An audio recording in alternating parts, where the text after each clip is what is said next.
Welcome to Sajaya Vahini 40-day ప్రేయర్కి I welcome you all. ఈరోజు మనము ప్రకటన గ్రంథం 3వ అధ్యాయము 8వ వచనం ధ్యానించుకుందామండి. వి విల్ సీ ఈరోజు మనం ప్రకటన గ్రంథం 3వ అధ్యాయము 8వ వచనం నుంచి praying for open doors and opportunities గురించి మనము ధ్యానించుకుందాము. ముందుగా మనము ప్రార్థనతోని ప్రారంభించుకుందాము. పరిశుద్ధుడా, మహోన్నతుడా, మహాగణుడా, నీ బంగారు పాదములకు వెళ్ళలేని కృతజ్ఞతాస్తుతులు స్తోత్రములు ప్రభా. ఇలా ప్రభా నీ వాక్యం పంచుకున్నటకు మీరు ఇచ్చిన కృపకే నీకు వందనాలయ్యా. నాయన వాక్యంలోని మర్మాలు ప్రభా మాకు అందరికి మీరు బోధించమని కూర్చున్నామయ్యా. నీ కృపలో ప్రభా మమ్మల్ని అందరినీ భద్రపరచండియ్యా. నీ వాక్యంని ప్రభా మా జీవితంలో ఫలింపచేసి దాని ప్రకారంగా నడుచుకునే కృపని దయని ప్రభా మీరే మాకు మా అందరికీ దయచేయమని, ఆదిను అంతము ప్రభా మీరే అధ్యక్షత వహించమని, వినగలిగే చెవులు గ్రహించగల హృదయం ప్రభా మాకు అందరికీ దయచేయమని నజరేయుడైన యేసుక్రీస్తు నామములో వేడుకొచ్చామా పలుకు తండ్రి, ఆమేన్. ప్రకటన గ్రంథం 3వ అధ్యాయం 8వ వచనం గురించి ధ్యానించుకున్నాము. మరి ఈ అధ్యాయంలో మనము praying for open doors and opportunities గురించి కొద్దిసేపు ధ్యానించుకున్నాము. ప్రకటన గ్రంథం 3వ అధ్యాయము 7వ వచనం నుంచి చూసుకుందాం. ఫిలదెల్ఫియాలో ఉన్న సంఘపు దూతలకు ఇలాగు వ్రాయము.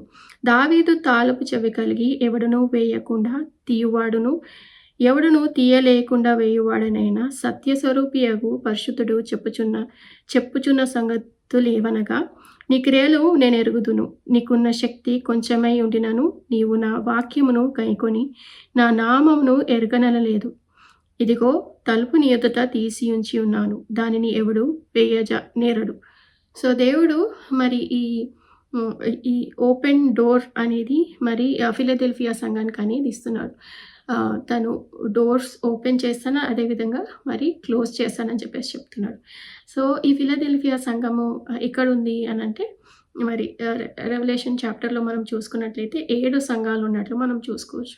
7 సంఘాలలో దేవుడు ఫిలదెల్ఫియా సంఘానికే మరి దావీదు తాళపు చెవులు ఇచ్చినట్లు మనము చూడొచ్చు. మరి తాళపు చెవులు అంటే ఏంటిది? అథారిటీ. మరి నా ఇంటికి తాళపు చెవులు నేను ఎవరికైనా ఇస్తే ఆ అథారిటీ వాళ్ళ దాంట్లోకి వెళ్ళడానికి అథారిటీ నేను వాళ్ళకి పర్మిషన్ ఇచ్చినట్టు.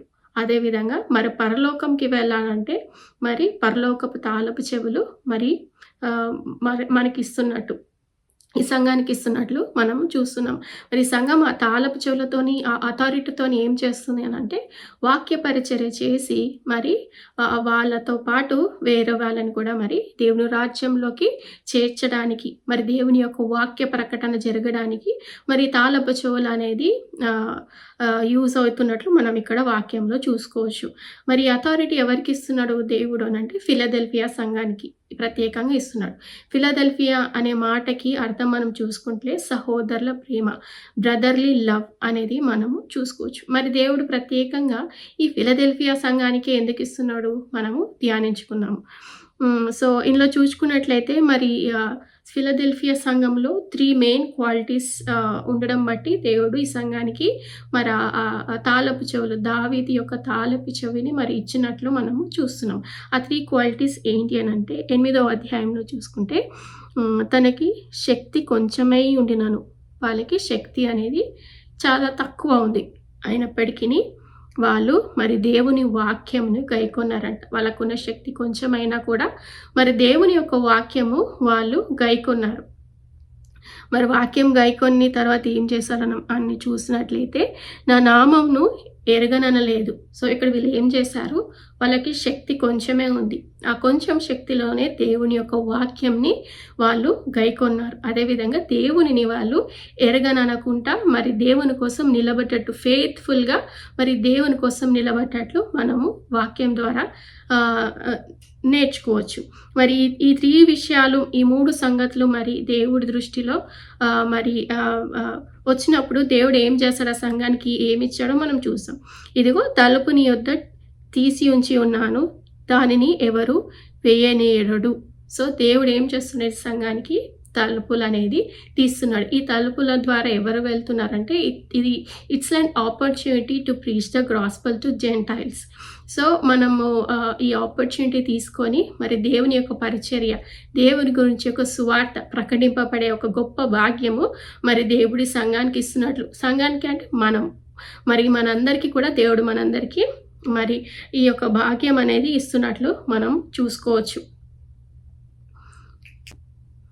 మరి వాక్యంలో చూసుకున్నట్లయితే మరి దేవుడే మరి నేనే మార్గము, సత్యము, జీవమై ఉన్నారని చెప్పారు. మరి ఆ మార్గము ఏ మార్గము, ఎలా వెళ్తాము ఆ మార్గంలో అన్నప్పుడు మరి ఆ ద్వారం నుంచి మనము వెళ్ళడం మనం చూడొచ్చు.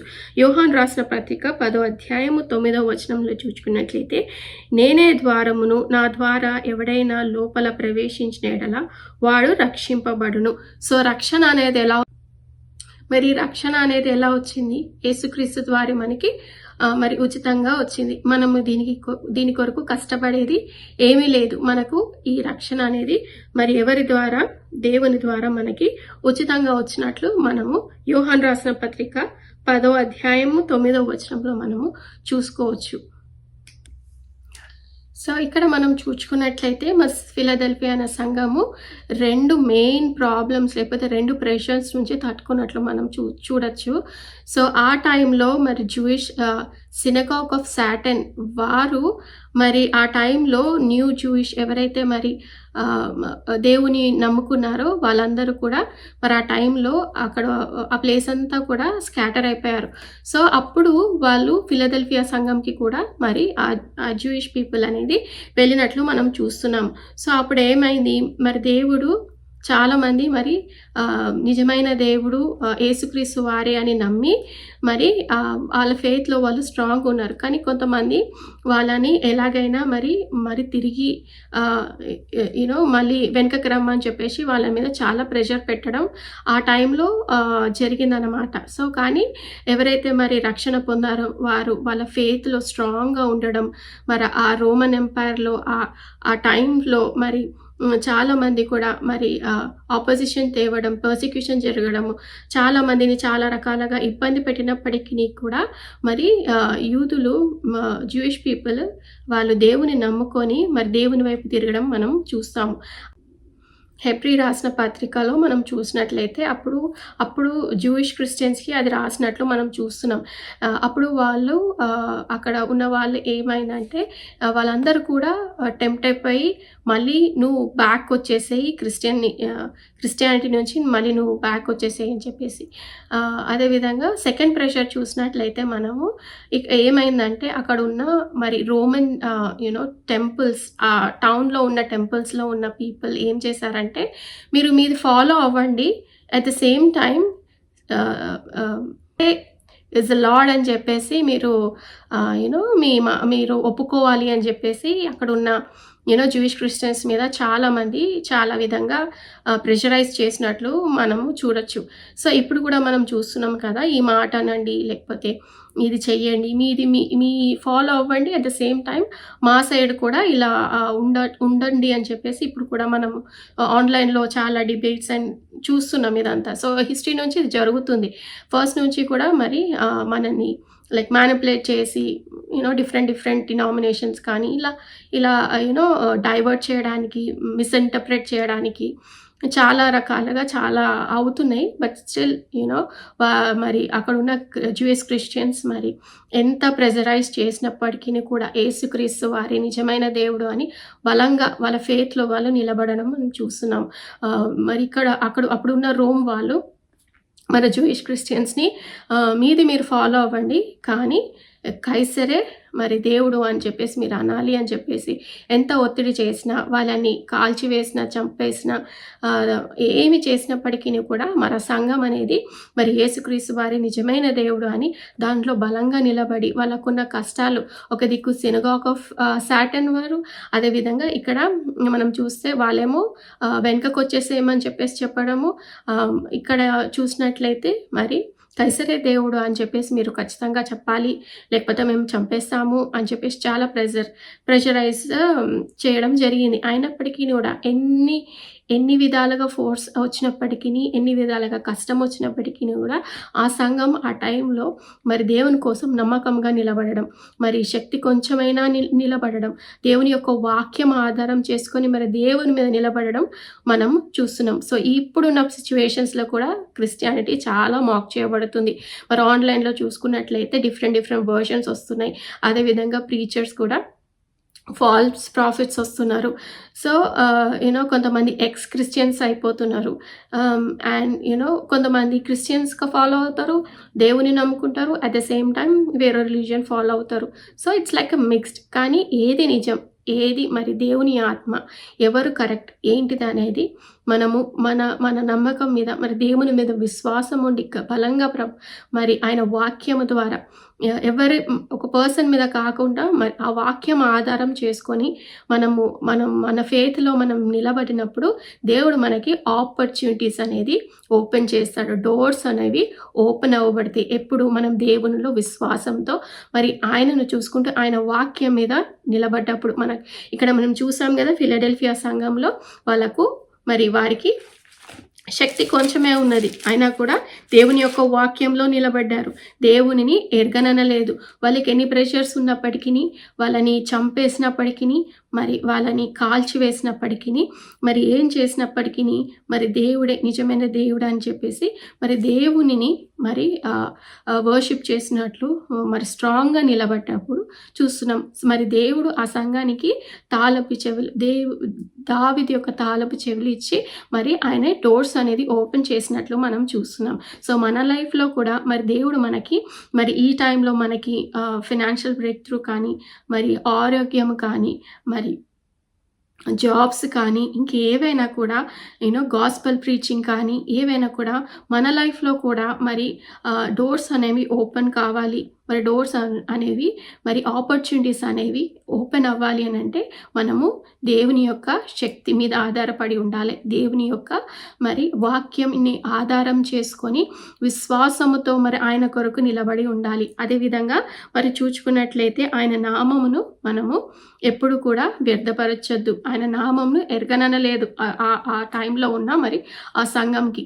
సో, ఇప్పుడు మనం ఉన్న సిచ్యువేషన్స్లో కూడా మనకి ఎన్ని లైక్ స్ట్రాంగ్ ప్రాఫిట్స్ వచ్చినప్పటికీ, మనకి ఎన్ని మాకింగ్ జరిగినప్పటికీ, మరి సిచ్యువేషన్స్ అన్నీ డిస్టర్బ్డ్గా ఉన్నాయి. అయినప్పటికీ కూడా మనం ఎప్పుడైతే విశ్వాసంతో మరి దేవుని పాదాల చెంత మరి ఆయన వాక్యం ద్వారా నిలబడతామో దేవుడు మరి ఆ డోర్స్ అనేది ఓపెన్ చేస్తాడు. ఎప్పుడైతే ఆ డోర్ ఓపెన్ చేయబడుతుందో ఏ నరుడు కూడా మరి ఆ డోర్ని అనేది క్లోజ్ చేసేంత అధికారం ఏ నరుడికి కూడా లేదు. ఈవెన్ దో ప్రైమ్ మినిస్టర్ అయినప్పటికీ, సెంట్రల్ మినిస్టర్ అయినప్పటికీ, యుఎస్ గవర్నమెంట్ అయినప్పటికీ, ఎవరైనప్పటికీ కూడా ఏ మనిషినికి కూడా మరి ఆ డోర్ అనేది క్లోజ్ చేసే అధికారము లేదు. ఆ అధికారము దేవునికి మాత్రమే ఉంది. మరి దేవుడు ఎప్పుడైతే డోర్ ఓపెన్ చేస్తారో అందులో నుంచి మరి మనకి బ్లెస్సింగ్స్ అనేవి, వాక్యపరిచయం అనేది మరి రావడం మనం చూసుకోవచ్చు. మరి ఇది మన లైఫ్లో జరగాలి అంటే మనం ఏం చేయాలి? దేవుని సన్నిధిలో మరి ప్రార్థించాలి. దేవా, నేను ఈ సన్నిధికి వచ్చాను, మొరపెడుచున్నాను, మరి నాయన నీ వాక్య ప్రకారం నేను నా జీవితాన్ని జీవించాను అని చెప్పేసి మనం మొరపెట్టినప్పుడు దేవుడు మనకి డోర్స్ అనేవి ఓపెన్ చేస్తారు. అబండెంట్ బ్లెస్సింగ్ అనేది వస్తుంది. ఏ మానవుడు కూడా మరి మనని అలా బ్లెస్ చేయలేడు. మనం ఎంత కష్టపడ్డప్పటికీ, మన సొంత కష్టం ఎంత ఉన్నప్పటికీ కానీ దేవుడు ఓపెన్ చేసిన డోర్స్ అది ఇట్స్ లైక్ 100th మనం దాన్ని లైక్ ఊహ కూడా అందలేనంత గొప్ప కార్యాలు మన దేవుడు చేయగలిగే దేవుడు. మరి అట్టి గొప్ప కార్యాలు మన జీవితంలో జరగాలంటే మనము నమ్మకంగా దేవుని కొరకు నిలబడి ప్రార్థన చేసి పొందుకునే వారిగా ఉండాలి. దేవుడి వాక్యం ద్వారా మనందరినీ దీవించునుగాక. ఆమేన్.